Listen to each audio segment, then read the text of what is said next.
할렐루야. 앉으시면서 인사 나누시겠습니다. 전후좌우에 계신 분들 반갑습니다. 정말로 반갑습니다. 지난 2주 동안 또 뵙지 못하고 이렇게 여러분 다시 뵈니까 너무너무 기쁩니다. 여러분들도 그렇죠? 자, 주님의 은혜 안에서 또 많이 기도해 주셔서 호흡 방문 잘 마치고 왔습니다. 이번 휴가 기간에는 말씀을 전하지 않기로 마음으로 작정을 해서 이제 친구 목사님 사역하는 목회지에 가서 예배 드렸습니다. 여러분들처럼 또 우리 장인 어른이 또 배출하신 목사님이 계시는데 훌륭하신 목사님 교회에 가서 또 예배도 드리면서 또 앉아서 예배에 참여하는 성도들의 그런 마음도 헤아려 보면서 예배에 집중하고 큰 은혜를 나누고 왔습니다. 또 하나 특이한 것은 제가 30년 전에 첫 목회지로 충북 제천 배군면 도곡리에 있는 성산교회 있는데 그 성산교회를 이제 여행 중에 방문하게 되었어요. 방문했는데 그곳에 제 30년 전에 제 손길이 그곳에 여전히 남아있는 것이 눈에 띄더라고요. 그와 동시에 30년의 그 시간이 확 줄어들더니 제가 그 당시로 돌아간 그런 느낌을 받았습니다. 신비한 느낌이죠. 그때 첫 목회진이 참 열심히 사역을 했었습니다. 얼마나 많은 사랑을 받으며 그 시골 노인들 권사님의 그 은혜 안에서 지냈는지 몰라요. 그때 일이 생각나서 이제 목사님과 만나서 또 그때 일도 잠시 추억하며 교회를 둘러보고 이렇게 돌아온 적이 있습니다. 그때 그 열정 다시 한번 좀 회복하고 이제 우리 본교회에 돌아가서 우리 남풀교회에서 열심히 사역을 해보자 이렇게 마음으로 생각을 해봤습니다. 이제 10월 둘째 주부터 우리 40일 새벽 부흥성회 제10차입니다. 매년 한 차례 40일 새벽 부흥회를 가졌는데 이 부흥회를 계기로 해서 더욱더 우리 안에 영적인 그런 능력이 회복이 되고 하나님의 은혜가 경험되면서 저와 여러분들 모두 다시 한번 팬데믹 이후에 하나님께서 이루실 일을 꿈꾸며 함께 역사를 기대하며 나갈 수 있기를 바랍니다. 하나님께서 그렇게 도우셔서 우리의 모든 헌신을 하나님 받으시고 그래서 사역의 여러 열매로 드러나기를 원합니다. 제가 이번 고국 방문 중에서 느낀 점이 하나 있는데 참 우리나라 살기 좋은 나라다 하는 겁니다. 여러분들이 방문하시면 다 동의하시겠지만 정말 모든 면에 편리한 게 참 있더라고요. 그런데 제가 경험적으로 참 좋은 것이 하나 있다 한 것이 뭐냐면 국민의료 체계였습니다.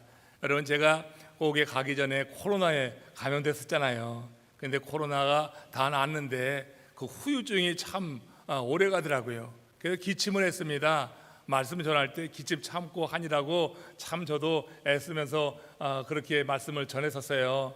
그래서 한국 가서 이번에 이제 의료원을 찾아갔습니다. 동네 의료원을 찾아갔어요. 근데 의사를 만나서 진단을 하고 엑스레이를 찍고 또 주사를 맞고 약 처방을 받는데 10분 걸리더라고요. 그 짧은 10분 걸리고 그런데 놀라운 것은 그 모든 그 비용이 정말 상상할 수 없을 만큼 작더라고요. 30불 들었습니다. 제가 5일간 중환자실에 입원했을 때 굉장히 많이 나왔거든요. 근데 30불 들었는데 더 놀라운 것은 그날 저녁에 주사 맞고 약을 먹었더니 한 달 동안 저를 괴롭히던 기침이 싹 사라지고 만 거예요. 그래서 제 마음에 참 그 의사 용하다 이런 생각을 했습니다. 여러분 한국에서 보니까 동네 의원마다 이게 경쟁이 심해가지고 그 의원 용하다 이런 말을 듣지 못하면은 아마 그 경쟁에서 도태될 것 같다 그런 생각을 해봤습니다. 정말 한국의 의료 체제가 대단히 훌륭하다 그런 생각을 했어요. 다른 한편 그러나 조금 부정적인 면인데 우리가 이렇게 빨리 어떤 효과를 보려고 하는 그런 강박관념에 있구나. 동네에서 용하다는 의료 그런 용하다는 말을 들으려고 하니까 의사들이 미국에서보다는 좀 강한 처방을 내는 것 같아요. 아니 그러니까 그 주사 맞고 약 먹고 그냥 하루도 안 돼 가지고 기침이 싹 사라지니까 얼마나 좋은지 기침이 사라지니까 참 좋아서 제가 할렐루야 했습니다. 여러분 우리 문제 그것이 뭐냐면은 이렇게 빠르게 진행되는 그 상황 속에서 이 빨리빨리 정신이 우리 사회에 부작용으로 나타나는 게 있는데 그게 하나 이제 조급증이라고 하는 거죠. 제가 여행하다 보니까 이곳저곳에서 우리 국민들이 참 조급한 마음에 사는구나, 여유가 없구나 하는 그런 생각을 해보면서 다녔습니다. 이런 현상 어디서나, 특별히 식당을 가든지 어느 곳에 가든지 우리 같은 동족들 이런 조급한 마음으로 지내는 것을 볼 수 있었어요. 사람들은 남보다 더 나서 앞서지 않으면은 이제 뒤처진다고 하는 심리적인 그런 강박관념에 사로잡혀 있는 것 같았습니다. 서로를 경쟁의 대상으로만 보니 경계의 눈빛이 그들 가운데 거둬지지 않는 것을 쉽게 목격할 수가 있었어요. 그 경계의 눈빛이 어떤 눈빛인지 여러분 아시죠? 성경에서 그런 눈빛을 하나 만나게 되는데, 요한복음에 보면은 예수님께서 베데스다에서 치유하는 사건이 하나 있거든요. 38년 된 환자를 치유하실 때 그 38년 된 환자의 눈빛이 그런 경계의 눈빛이고 뭔가 원망스러운 눈빛이다 하는 것을 우리가 생각해 볼 수가 있어요. 예수님께서 그 환자에게 물었습니다. 내가 낫고자 하느냐, 이렇게 질문했잖아요. 근데 그때 이제 이 38년 된 환자가 예수님께 한 말을 들어보면은 정말로 경쟁의 사회에 그렇게 점철되어 있는 사람들의 모습, 거기서 한 단면을 보게 되는데, 이게 요한복음 5장 7절에 이렇게 기록이 됩니다. 한번 같이 합독하면서 오늘 본문으로 들어갑니다. 같이 읽겠습니다. 병자가 대답하되 주여, 물이 움직일 때 나를 못에 넣어주는 사람이 없어 내려가는 동안에 다른 사람이 먼저 내려가나이다. 이 베데스다 목가에 있는 사람들은 경쟁 의식에 사로잡혀 있지요. 이제 그들 가운데 소문이 있었는데, 이제 이 천사가 이 못에 한두 번 내려와서 그 연못못을 동하게 될 때 제일 먼저 그 못에 들어가는 자가 어떤 병에 걸렸든지 낫는다고 하는 그런 소문이 있었거든요. 그래서 중병에 걸린 사람들이 그 못에 진을 치고 있으면서 언제나 저 연못물이 동하나 이것을 지켜보고 있었다고 하는 거죠. 38년 된 이 환자도 38년이나 그렇게 이제 중풍병에 걸려 있었으니 얼마나 낫기를 원했겠어요. 그래서 그 연못물만 바라보고 있는데 연못에 물이 동할 때마다 어떤 일이 벌어지는 거예요. 자기가 먼저 달려가고 싶은데 다른 사람들이 자신이 가는 동안에 먼저 내려가니 그 먼저 내려가는 사람들을 바라보는 그의 눈빛이 어떤 눈빛이겠어요? 그 경계의 눈빛, 원망의 눈빛, 저만 없으면 내가 치유를 받을 텐데 하는 그와 같은 미움의 눈빛이 되지 않겠어요? 여러분, 세상 경쟁사에 살아가게 될 때 많은 사람들이 이렇게 상대적인 평가에 의해서 좌절하기도 하고 그 중에 소수의 사람들은 기뻐하며 지내죠. 그러나 여러분, 우리의 영적인 경주는 그런 상대적인 평가가 아니어서 정말로 기쁘다고 하는 거죠. 영적인 경주에는 절대 평가만이 있는 줄로 믿습니다. 상대 평가로 먼저 들어오는 몇 명만 그렇게 구원에 이르고 몇 명만 그렇게 기쁨을 누리는 것이 아니라 절대적인 평가에 의해서 이제 그 기준에 맞으면 누구나 다 생명의 면류관을 얻으면서 주님 안에서 새로운 삶을 살아가게 되는 거예요. 우리 인생이 지옥과 같은 인생을 사느냐 아니면 천국과 같은 인생을 사느냐는 바로 이 사건, 그 십자가의 대속의 은혜를 통하여서 우리에게 주어지는 생명의 면류관에 대한 믿음이 있느냐 없느냐에 달려 있는 것을 볼 수가 있습니다. 그 극적인 예를 예수님과 함께 십자가에 달린 두 강도 이야기에서 보지 않아요? 예수님과 함께 달린 두 강도 가운데 한 강도는 그렇게 말했습니다. 내가 그리스도냐? 그러면 너와 우리를 구원해봐라. 이렇게 예수님을 조롱하지 않습니까? 그러나 다른 한 강도는 뭐라고 합니까? 우리가 이렇게 벌을 받는 것은 우리 죄에 합당하고 당연한 일이지만 이 세 사람이 행한 일은 옳지 않은 것이 하나도 없다. 그렇게 하면서 예수님께 이렇게 강구했습니다. 당신의 나라에 임하실 때 나를 기억하소서. 예수님이 그 강도의 말을 듣고 그 강도에게 한 말이 참으로 놀랐습니다. 누가복음 23장 43절 말씀입니다. 한번 다 같이 읽겠습니다. 내가 진실로 내게 이르노니 오늘 내가 나와 함께 낙원에 있으리라 하시니라. 여기 보세요. 세상적으로 무가치한 자로 낙인 찍혀서 십자가에 달려 죽을 운명에 있었던 그가 이 한 강도의 가치가 한순간에 바뀌는 장면을 우리는 이 말씀에서 볼 수 있는 것입니다. 여러분, 세상 법정에서 내리는 판결은 법관의 법리 해석에 따라서 차이가 나기 때문에 절대적이라고 말할 수가 없어요. 법관의 법리 해석은 어느 진영에 있느냐에 따라서 크게 달라지더라고요. 우리 고국에서 재판할 때 보세요. 정치인들 재판할 때 보면은 그야말로 어느 진영에 있느냐에 따라서 전혀 다른 그런 판결이 나는 것을 볼 수가 있어요.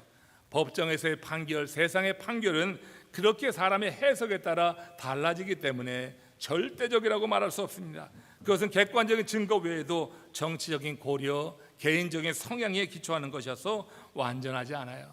그러나 하나님의 평가와 하나님의 판단은 정확하고 완전한 줄로 믿습니다. 하나님은 우리의 창조주이시기 때문에 우리를 너무너무 잘 아시기 때문에 우리의 생각과 우리의 행위의 모든 동기까지 헤아리시고 우리를 판단하셔서 하나님의 판단과 평가는 정확하고 완전하다고 하는 거예요. 예수님께서 이 한 강도, 그야말로 무가치한 존재요, 무해악, 정말 해악을 많이 끼치는 존재라고 해서 십자가의 가장 큰 극형을 당하는 그에게 그의 한마디를 들으시고 당신의 나라에 임할 때 나를 기억하소서 회개하며 주님의 은혜를 구하는 그에게 주께서 말씀하셨어요. 오늘 내가 나와 함께 낙원에 있으리라. 그를 무가치한 존재로 보지 아니하고 그가 고백한 그 고백을 들으시고 그를 가치 있는 존재로 여기시기에 오늘 그가 주님과 함께 낙원에 임할 것이라고 그렇게 평가하시고 그를 맞이하고 있는 것을 봅니다. 하나님께서 사람을 어떻게 판단하시든 우리는 그러므로 그것을 존중하고 받아들여야지 된다. 우리를 어떻게 판단하시든지 사람의 판단에 의해서 울고 웃고 할 것이 아니라 하나님의 판단에 우리 자신이 더 귀를 기울이고 그 판단에 따라서 우리의 삶을 정리하고 나가야지 될 것이라고 하는 거예요. 우리 세상이 아무리 쓸모 있는 존재라 한다 할지라도 하나님께서 보실 때 판단하셔서 그는 무가치다 하시면 그 사람은 무가치한 존재가 되는 것입니다. 세상이 아무리 무가치하게 보아도 우리 하나님께서 귀하다 여기시면 그 사람은 귀한 가치 있는 존재가 되는 줄로 믿습니다. 한 강도가 그렇게 지금 주님으로부터 가치 있는 존재로 인정받아서 내가 나와 함께 오늘 낙원에 있으리라. 그는 세상 사람들에게는 정말로 해악을 끼친 무가치한 존재요 죽어 마땅한 강도였지만 그러나 그가 마지막 순간, 정말로 마지막 순간에 주님을 인정하고 주의 은혜를 구하게 될 때 그는 영적인 경쟁에 나선 자가 되었기 때문에 상대적인 평가가 아니라 절대적인 주님의 평가, 주의 이름을 부르기만 하면 구원을 얻으리라고 하는 그 말씀처럼 그 말씀에 따라서 이 한 강도가 구원에 이르게 된 줄로 믿습니다. 세상이 아무리 무가치하게 보아도 우리 주의 이름을 부르는 자를 주님께서는 가치 있다 보시고 그를 맞이하시고 받으시는 줄로 믿으시기를 축원합니다. 내 자신을 볼 때 나는 정말 하찮은 존재요, 무가치한 존재요, 나같이 악하고 나쁜 사람이 없다고 스스로 판단하고 생각할 수 있으나 우리 주님께서 보실 때 우리를 그렇게 가치 있게 여기시는 그런 고백을 할 수 있다고 하면 얼마든지 우리의 삶은 새로워질 수 있는 것이고, 오늘 본문에서 고린도후서 4장 7절에서 사도 바울은 그렇게 새로운 가치를 갖고 존재를 새롭게 할 수 있는 것을 이렇게 말씀하고 있습니다. 같이 한번 읽겠습니다.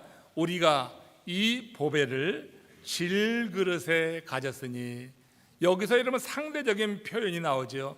질그릇과 보배, 이것은 상당한 차이를 갖게 되는 거죠.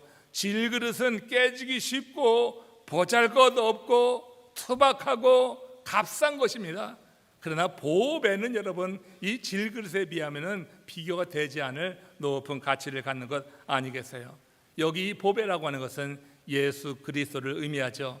그러니까 예수 그리스도의 이름을 부르며 예수님의 은혜를 구하게 될 때 그 질그릇 같은 존재, 깨지기 쉽고 무가치하고 그렇게 사람들에게 그렇게 높임 받지 못하는 존재라 할지라도 그 안에 보배를 소유한 자와 같이 가치 있는 존재로 변화된다고 하는 거예요. 여러분이 질그릇의 비유에는 두 가지 의미가 있는데 여러분들 오늘 이 아침에 특별히 새겨보시기를 바랍니다. 먼저 이 질그릇이라고 하는 것은 정말로 가치 없는 그런 것이라고 하는 거죠. 질그릇은 깨지기 쉽다고 하는 것이 특성이 있습니다. 솔직히 한번 말해 봅시다. 생각해 보십시오. 여러분, 우리가 질그릇 같다고 생각하시지 않습니까? 여러분은 금그릇이라고 생각합니까? 스스로 많은 이들이 사실 여러분 자신을 정말로 존재의 가치에 대해서 하찮게 여기며 살지 않습니까? 근데 사실 그것이 사실이더라고요.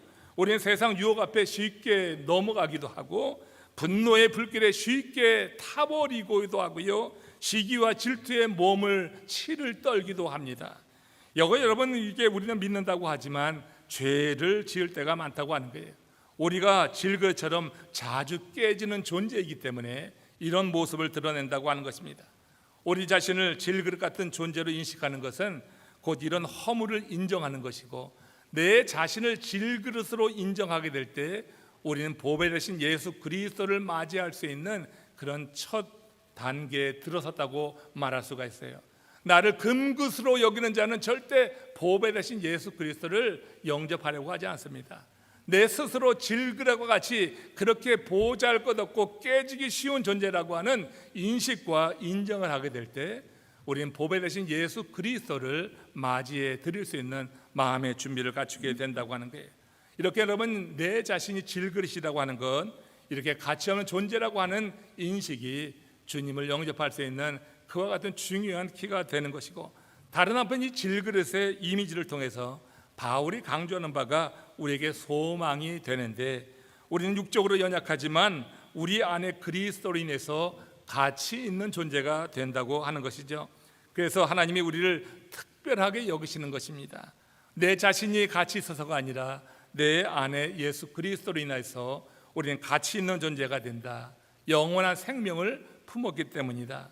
예수가 영원한 생명 되시기에 그 예수를 품고 살 때 우리는 특별하게 하나님의 여기심을 받게 된다고 하는 거예요. 이와 관련해서 D.L. 무디가 이런 말을 했습니다. 너 자신을 믿으라. 그러면 언젠가는 실망할 때가 올 것이다. 가족이나 친구를 믿으라. 그러면 언젠가는 죽어서 이별할 때가 올 것이다. 돈이나 명예를 믿어라. 그러면 언젠가는 돈과 명예가 사라질 때가 올 것이다. 그러나 주 예수를 믿으면 후회할 것이 없다. 영원한 생명을 얻고 후회할 일이 없을 것이다. 저는 이 말에서 후회할 것이 없다고 하는 그 말이 크게 마음에 울립니다. 여러분, 후회할 일이 없는 인생을 사는 삶처럼 복된 삶이 어디 있겠어요? 수없이 많은 사람들이 아마 여러분들도 살아온 인생에 대해서 많이 후회할 것입니다. 살아온 연수가 많으면 많은 대로 더 후회할 일이 많이 있는 그런 삶을 살았다고 말하는 이들이 많이 있어요. 그러니 후회할 것이 없는 인생을 살았다고 하면 그건 참 복된 삶이 아닐까.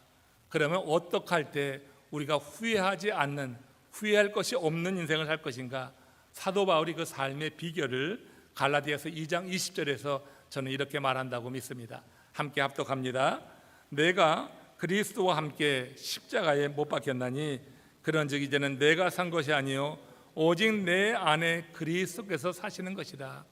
우리가 후회할 것이 없는 인생을 살려고 하면 내가 내 삶을 사는 것이 아니라 내 안에 그리스도께서 내 삶을 살도록 그렇게 하나님 앞에 내 삶을 드리는 것이 되면 될 줄로 믿습니다. 내가 내 삶을 살려고 하면 우리는 질그릇 같아요. 깨지기 쉬운 존재예요. 너무나 실망하고 우리 자신이 그렇게 대수롭지 못한 인생이어서, 그래서 여러분 후회할 것으로 넘쳐나는 삶을 삽니다. 우리가 예수를 믿었다고 하는 것, 질그릇 같은 우리 속에 보배 되신 예수 그리스도가 내 삶을 통치한다고 하는 거예요. 그래서 내가 산 것이 아니라 오직 내 안에서 그리스도께서 사시는 것이라. 우리가 후회하지 않는 인생, 후회할 것이 없는 삶을 정말 산다고 하면은, 그것을 동경하고 꿈꾼다고 하면은 내가 내 삶을 사는 것이 아니라 주님의 은혜를 구함으로 인해서 주께서 내 삶을 사실 수 있도록 그렇게 내 자신을 드리는 것이다. 그것은 그냥 되는 일이 아닙니다. 많은 기도와 하나님의 말씀이 우리 가운데 임하게 될 때 우리가 우리 자신의 삶이 아니라 하나님이 내 삶을 살아주시는 이와 같은 은혜를 누릴 수 있는 것이고, 이때 우리가 후회할 것이 없는 삶을 산다 말할 수 있을 거예요. 저와 여러분들이 정말 후회할 것이 없는 그런 삶을 살아낼 수 있기를 원합니다. 우리는 우리 자신을 참으로 조심스럽게 다뤄야지 되는데, 우리 자체가 귀해서가 아니라 우리 안에 보배 되신 예수 그리스도께서 내주하시면서 우리와 함께 하시고 우리의 삶을 주님께서 기뻐하시는 삶으로 이끌어 가시기에 우리 자신을 정말 조심스럽게 다뤄야지 된다 하는 것이에요. 믿거나 말거나라고 하는 책에 소개된 한 이야기입니다. 여기 한 덩어리에 $5어치의 쇳덩어리가 있어요. 이 쇳덩어리에 변화를 주어서 관으로 만들면은 그 쇳덩어리가 $50어치의 관으로 바뀐다고 하는 것입니다. 그런데 놀라운 일은 $5어치의 이 쇳덩어리를 바늘로 만들어 그 형태를 변화시키면은 그것이 $5,000 가치의 그와 같은 이제 바늘로 바뀐다고 하는 거예요. 이렇게 여러분, 하나의 물질의 변화를 줄 때도, 하나의 물질의 변화만 줘도 정말 상상할 수 없는 그런 가치로 변화된다고 하는 건데, 여기서 이런 말을 하는 겁니다. 원료는 중요하지 않다고 하는 거예요. 이 원료를 어떤 방향으로 어떻게 발전시키느냐에 따라서 그 가치가 달라진다고 하는 거예요. 우리의 가치, 원래 가치는 질그릇에 불과해요. 질그릇은 깨지기 쉽고 상하기 쉽고 그리고 별로 중요시 여기지 않는 그 같은 존재라고 하는 것입니다. 그러나 예수 그리스도가 우리 안에 내주하시는데, 예수 그리스도가 내주하신다고 하는 것은 주의 말씀이 우리를 다스린다고 하는 그런 의미와 같은 것입니다. 그래서 주의 말씀으로 말미암아서 우리의 삶의 방향이 발전되어 나갈 때, 그 말씀으로 인해서 내 삶이 이끌어져 나가게 될 때 나의 가치가 그렇게 달라질 수 있다고 하는 거예요. 물질의 변화만 주어서 형태만 바뀌어도 $5어치의 이 물질이 $5,000의 가치로 바뀔 수 있는데, 여러분, 우리 심령이 변화되는 것은 그렇게 우리의 외모를 바꿔서가 아니라 우리 안에 보배 되신 예수 그리스도가 임재하시고 이 질그릇 같은 우리 안에 예수 그리스도로 말미암아서 내 삶의 방향이 주의 말씀으로 따라서 발전되어 나갈 때 우리의 가치는 세상의 그 무엇으로 헤아릴 수 없는 정말로 존귀한 가치, 하나님께서 늘 우리의 삶을 지키시고 복 주시고 우리와 동행하시는 그런 삶으로 변화되는 줄로 믿습니다.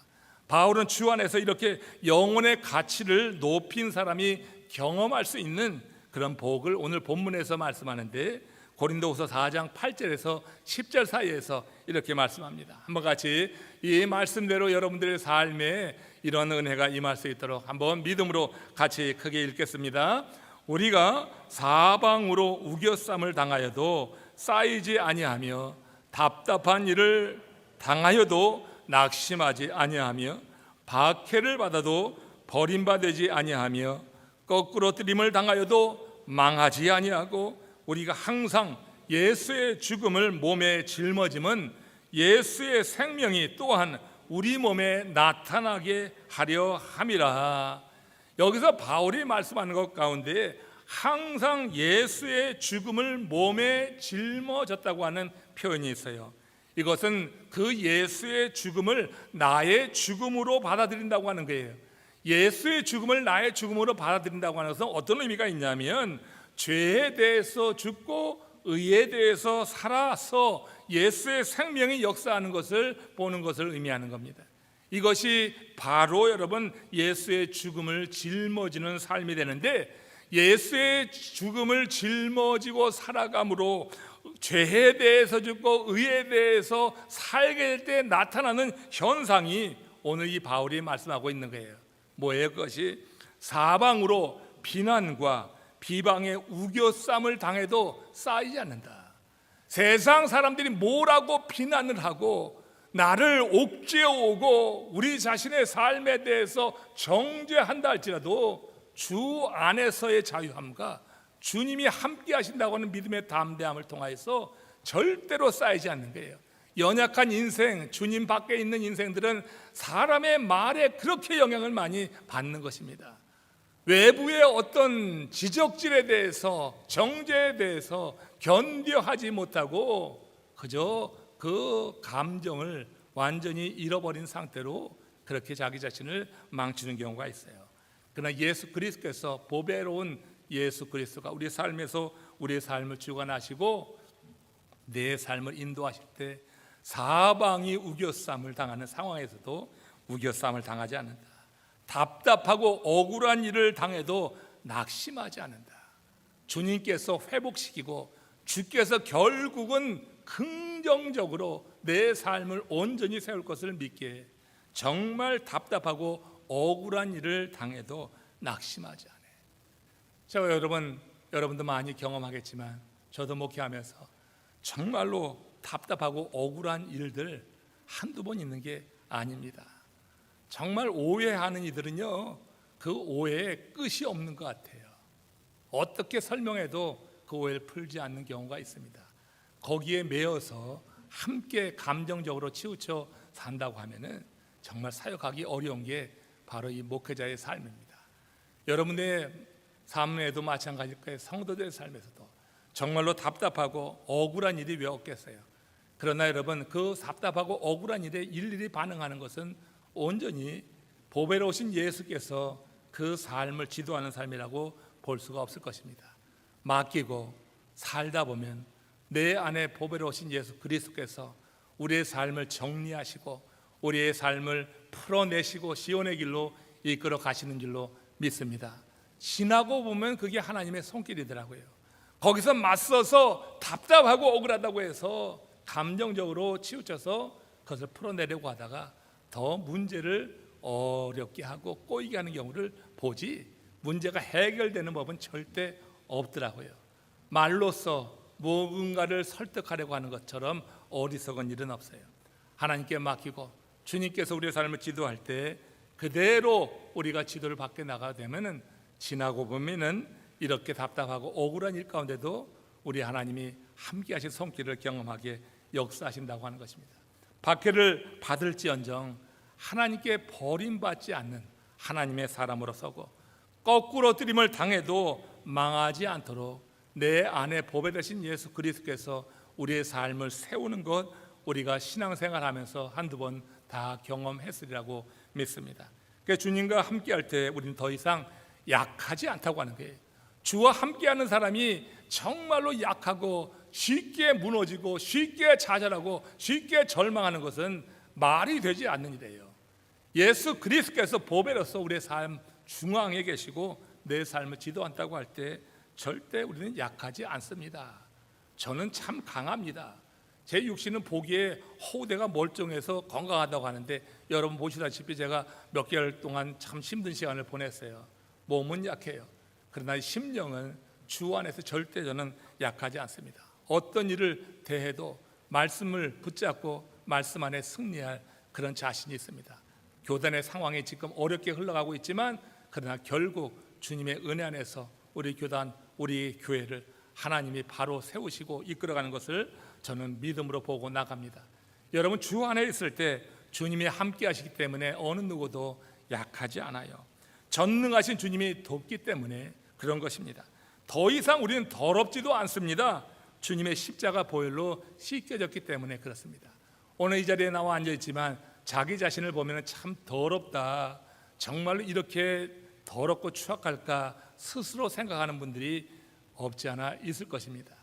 예배하면서도 내 안에 그 오염되고 왜곡된 그런 실상을 보면서 우리의 가식된 모습 가운데 스스로 정말 정이 떨어질 만큼 그렇게 살아가는 일이 없지 않아 있을 거예요.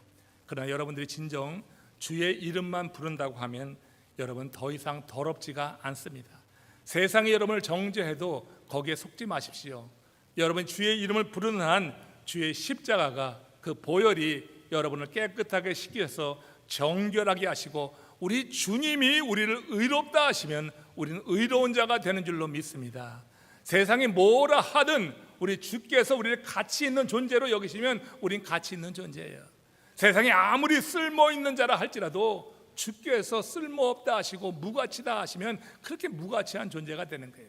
세상의 기준이 아니라 주의 말씀이 우리의 판단의 기준이 되어서 주님 안에서 이렇게 우리는 온전하게 세워지고 정결한 자로 하나님의 은혜 안에 있음을 믿음으로 고백하며 살아서 항상 고상하고 존귀한 존재로서 하나님 기뻐하시는 그 뜻을 헤아리며 살아갈 수 있기를 원해요. 우리의 몸값은 세월이 흘러가면 갈수록 그렇게 여러분 떨어질 수밖에 없습니다. 몸값은 떨어지기에 마련입니다. 기억력도 감퇴하고 육신의 힘도 줄어들잖아요. 그렇죠? 이번 고국에 방문하니 제 고등학교 동창들 몇 명 만나는데 늘 만나는 친한 친구가 있습니다. 이번에 방문했을 때는 죄다 은퇴했어요. 목회하는 신학교 동기들은 여전히 목회하고 있죠. 그러나 이제 일반 직장에 다녔던 친구들은 전부 은퇴를 했습니다. 은퇴하고 나니까 은퇴 이후의 삶이 정말 힘들다고 하는 그런 고백하는 것을 들어봤어요. 자신의 가치가 그렇게 떨어지고 있다고 하는 것을 실감한다고 그렇게 탄식하는 소리도 들었습니다. 육신은 여러분 시간이 가고 세월이 흘러가면 힘을 잃고 늙어가고 가치가 떨어지게 마련이에요. 그러나 여러분 주의 손에 붙잡혀 사는 우리에게는 그럼에도 불구하고 희망이 있다 하는 것, 오늘 이 사도 바울이 고린도서 4장 16절에서 이렇게 말씀하니 이 말씀이 여러분 모두에게 정말 온전히 믿음으로 받아지시기를 축원합니다. 한번 같이 읽어봅시다. 고린도후서 4장 16절. 여러분 우리의 육신은 후패합니다. 그러나 속사람이 어떻게 된다? 함께 읽습니다. 시작. 그러므로 우리가 낙심하지 아니하노니 우리의 겉사람은 낡아지나 우리의 속사람은 날로 새로워지도다. 우리의 겉사람은 낡아져요. 누구라도 낡아지는 겁니다. 다 낡아지게 마련입니다. 세상 모든 것이 시간이 갈수록 가치가 떨어지는데 물질만이 아니라 육신의 생명도 가치가 떨어지는 것 같아요. 그러나 영혼의 값은 높일 수 있다고 하는 것이 바울이 우리에게 전하는 희망의 메시지입니다. 그러므로 우리는 몸값만 높이려고 그렇게 하면 짐 찾아가는 거 좋지만, 그러나 짐만 찾아가는 운동만 하는 그런 삶이 아니라 내 영혼의 값을 높이기 위해서 하나님의 성전을 찾아가서 하나님께 예배하는 이 아름다운 삶을 누리시기를 축원합니다. 여러분 육신의 값을 높이기 위해서 정말 많은 이들이 애를 쓰는 것 같아요. 한국만 갔다 오면 많은 이들이 변해 있더라고요. 한국 갔다 오면 외모가 많이 변해 있는 것을 봐요. 저도 변했다고 하더라고요. 이발하고 하는 것밖에 없는데 이발을 한국이 잘하는 것 같아요. 미장원에서 하니까 그래요. 잘하는 것 같아요.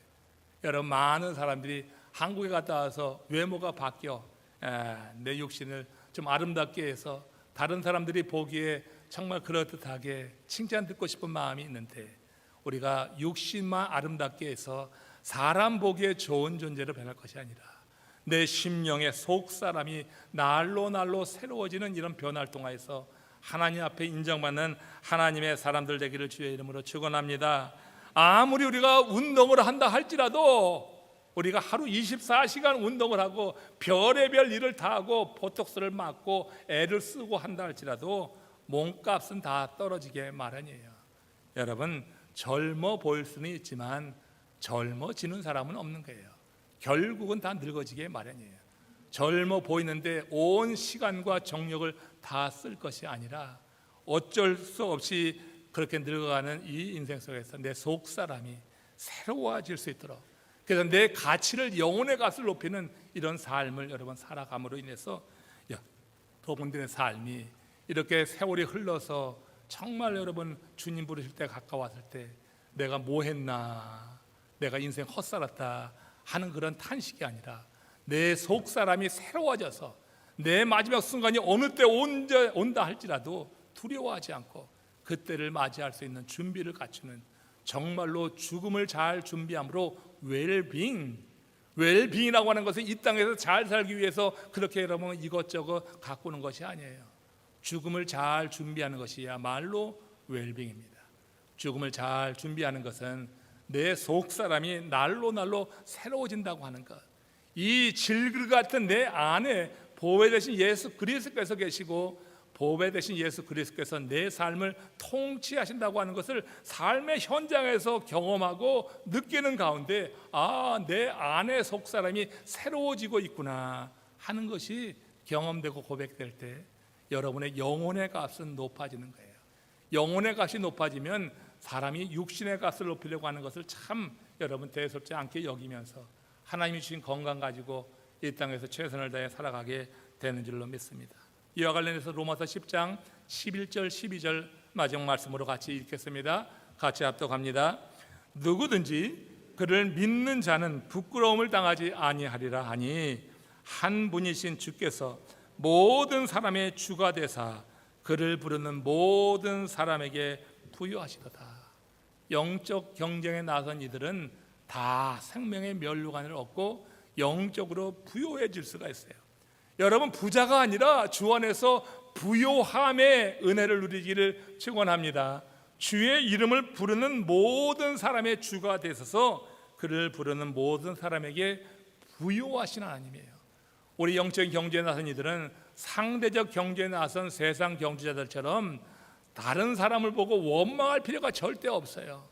원망하고 그를 탓할 필요가 없어요. 영적인 경제에 나선 이들은 절대적인 평가 기준에 따라서 주의 이름을 부르기만 하면 그런 모든 사람이 구원에 이르고 이처럼 모든 사람의 주가 되시는 하나님의 역사로 우리 모두가 주 안에서 부요해질 수 있다고 하는 것, 우리의 삶이 빛나는 것, 주의 손에 붙잡혀서 살 때 그렇게 가치 있는 존재로 빛나게 된다고 하는 거예요. 말씀을 마칩니다. 여러분 58이라고 하는 보석 아십니까?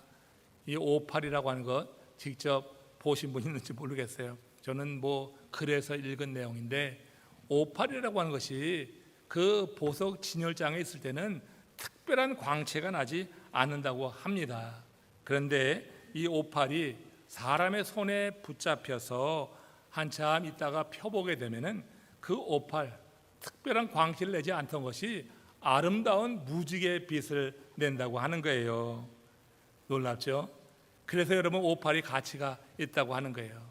끼고 있으면 이것이 무지개의 빛이 나는 모양이에요. 이처럼 여러분 우리가 세상에 속해 있을 때는 아무 빛도 내지 않는 무광채 질그릇 같은 존재가 아니었는가.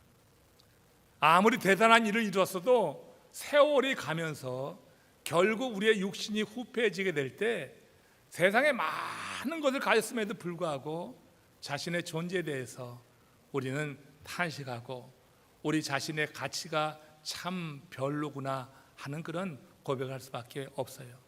예수 바깥에 있을 때 우리는 아무 빛도 내지 못하는 무광채, 그렇고 그런 존재에 불과하지만 우리가 주의 손에 붙잡히게 될 때, 우리가 주의 이름을 부름으로 말미암아 주의 손에 붙잡히게 될 때 무광채 같은 우리들이 무지개의 빛을 내는 그런 가치 있는 존재로 변하게 됨을 믿으시기를 바랍니다.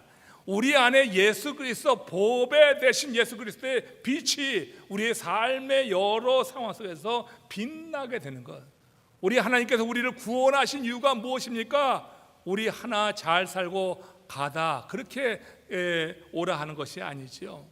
우리가 주의 손에 붙잡혀서 무광채같이 그렇게 별 볼이 없는 존재였지만 주의 이름을 부름으로 주 안에 머물고 그 보배로우신 예수 그리스도가 우리의 삶을 통치함으로 우리가 무지개 빛을 발하는 이 얘기가 뭐예요? 사람들에게 희망을 주는 존재가 되는 것. 그 얼마나 가치 있는 존재예요.